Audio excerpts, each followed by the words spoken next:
Before Rome, before empires fell, Egypt ruled unchallenged. For over 3,000 years, Egypt reigned, not just as a nation, but as a symbol of divine order. The Nile gave life, the pyramids touched the skies, and the pharaohs ruled as living gods.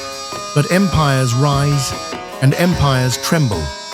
Egypt's enemies didn't strike with swords, they whispered with gold. By the 1st century BCE, Egypt's light began to flicker. Greed echoed in foreign tongues. Rome watched the Nile not with awe, but with ambition. And within Egypt's own palace walls, betrayal brewed. She wasn't just born to rule, she was born to rewrite history. Cleopatra VII, a girl with vision, not through inheritance, but through intellect. Fluent in many tongues, a master of science, politics, and power. In a world of men, she studied like a priest and moved like a queen. But before she could rule Egypt, she had to survive it. Power in Egypt was never given, it was fought for. Her sister, Arsinoe, claimed the throne. Sister turned against sister. Steel was drawn, loyalties tested. Only one would remain standing. Some alliances are forged in blood, others in silk. With enemies at her gates, Cleopatra reached beyond borders. She sought Julius Caesar, Rome's most feared general. Legend says she arrived, wrapped in a carpet. She wasn't just seeking help, she was offering alliance. He gave her protection. She gave him empire. Caesar saw brilliance in her eyes and the riches of Egypt behind them. Together, they ruled from the shadows. She secured her throne. He tasted empire. From love came legacy.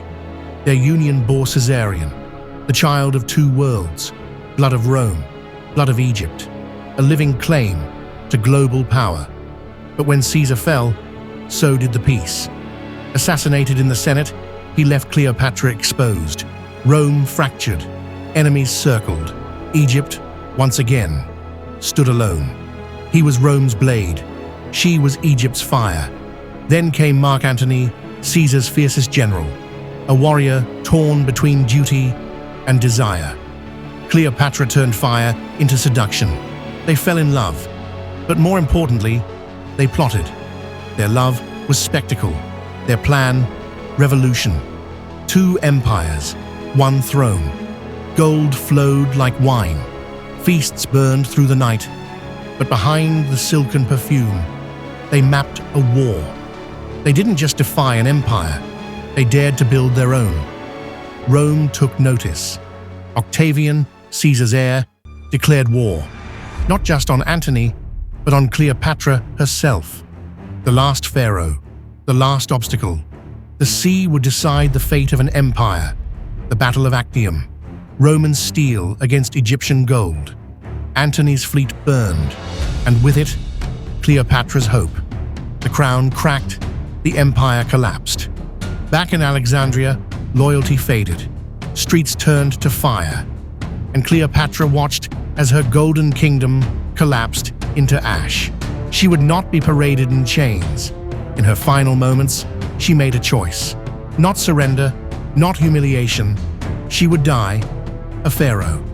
Some say she held a venomous asp, others poison hidden in a pin. What matters is this: she chose legacy. She died as she lived, on her own terms.